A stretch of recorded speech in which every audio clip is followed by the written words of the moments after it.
Well, ARRL Field Day is here again. It's ham radio's open house. Every June, more than 35,000 hams throughout North America set up temporary transmitting stations in public places to demonstrate ham radio's science, skill, and service to our communities and our nation. It's so much more than just another contest. It combines public service, emergency preparedness, community outreach, and technical skills, all in a single event. Field Day has been an annual event since 1933 and still remains the most popular event in amateur radio. On the fourth weekend of June of each year, radio amateurs gather with their clubs, groups, or simply with friends to operate from home or remote locations. Field Day is a picnic, a campout, practice for emergencies, an informal contest, and most of all, fun. It's also a time where many aspects of amateur radio come together to highlight our many roles. While some will treat it as a contest, other groups use the opportunity to practice their emergency response capabilities. It is an excellent opportunity to demonstrate amateur radio to the organizations that we might serve in an emergency, as well as the general public. For many clubs, ARRL Field Day is one of the highlights of their annual calendar. The contest part is simply to contact as many other stations as possible, and to learn to operate our radio gear in abnormal situations and less than optimal conditions. However, traditional field day operations were compromised last year due to the COVID-19 pandemic.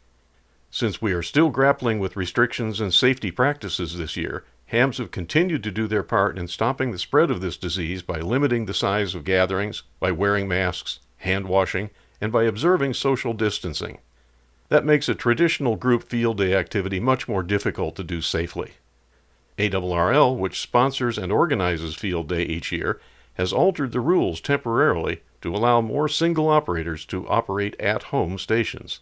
The rules now include plenty of options to either participate safely in groups or for members to participate using their own radios at their own locations. That location may be your ham shack at home, your backyard, a public park, a farm field, or a church parking lot. Anywhere you have the owner's permission and where you are able to follow the health guidelines or guidance from your local government or health professionals. Field Day starts Saturday, June 26, 2021, at 1800 hours UTC, and ends Sunday, the 27th, at 2059 hours UTC. Field Day contacts may be made on 160, 80, 40, 20, 15, and 10-meter HF bands, as well as all VHF and UHF and above amateur radio frequencies. Bands not listed here are off-limits for Field Day operations, as are all FM repeaters. Field Day is open to all amateurs in the areas covered by the ARRL, RAC field organizations, and countries within IARU Region 2. Remember, Field Day is not a contest. It is an operating exercise. It is, however, a great way to get introduced to contesting without the pressure of actually jumping into a real contest. When you can start setting up depends upon your class and other particulars. The complete set of rules, regulations, and contest scoring are way too involved in detail to be covered here in this short video. Go to the ARRL website at www.arrl.org and search Field Day 2021 for a complete set of rules and regulations. But I'll go over some of the more basic setups that you'll probably employ. Hams may operate as one or more persons at home on commercial power or alternate power like solar or batteries. It is just as likely you will be in some remote location like a park, backyard, parking lot, or farm field. Remember to get permission from any property owners and to stay cognizant of the local government and health professional requirements or restrictions. Your class is designated as a number and letter.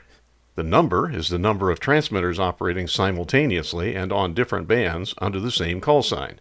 The letter determines the class, and the class of station you are operating depends upon the circumstances.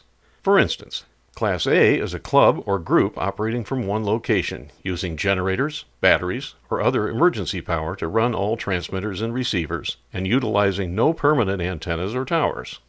This is what clubs have traditionally done in the past. Class B is one or two hams operating under one call sign from a remote location using generators, batteries, or other emergency power to run all transmitters and receivers. They can run multiple transmitters with no permanent antennas or towers, but must use only one call sign.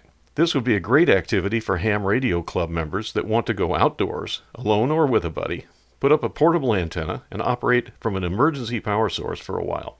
Class C is mobile stations. The radio, power source, and antenna must all be mounted in or on the vehicle. Everything must be able to move together. Class D is for home stations running commercial power. It's okay to operate field day from home, and because of a temporary rule waiver, you may count contacts with other Class D stations. The ARRL doesn't want field day to become a contest where everyone stays home and works everyone else at home, but the rules offer flexibility to participate fully from home if you choose. Class E is for home stations operating on emergency power. You can stay at home and operate any other field day stations as long as your transmitter and receiver are powered by a generator, battery, solar panel, or the like. Now this is important. Be aware of an additional temporary rule change for 2021. This year, Class D and Class E stations will be limited to 150 watts PEP output power. That means if you're operating from home on commercial power or emergency power, your transmitting power must be kept to 150 watts or less. Class F is for stations operating from an emergency operations center, such as the Red Cross, firehouse, police station, or hospital. Let's look at some sample stations. One transmitter and one operator operating from a public park with portable antennas and emergency power would be Class 1B. With two transmitters on different bands would be 2B. One transmitter with one operator working from home with commercial power and your regular ham shack gear and antennas would be 1D.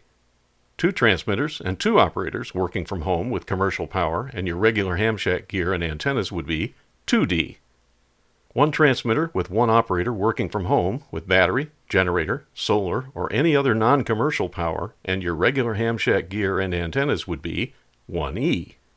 Two transmitters and two operators working from home with battery, generator, solar, or any other non-commercial power and your regular ham shack gear and antennas would be 2E. One operator with all gear located in or on a vehicle would be 1C.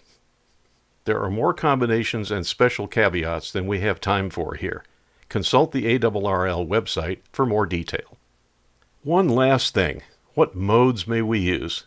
Well, the answer is simple. Any mode is acceptable.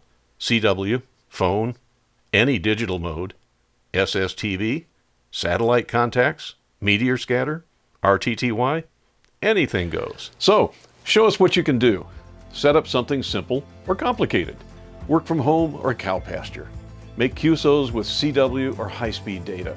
Run your gear on commercial mains or a bicycle generator. Operate high power or QRP. Dust off that old rig and see if the tubes still work. Maybe the new solar cycle will be on your side. Get out there, improve your own personal communications capability, help show off the very best of amateur radio, and have a whole lot of fun while you're at it.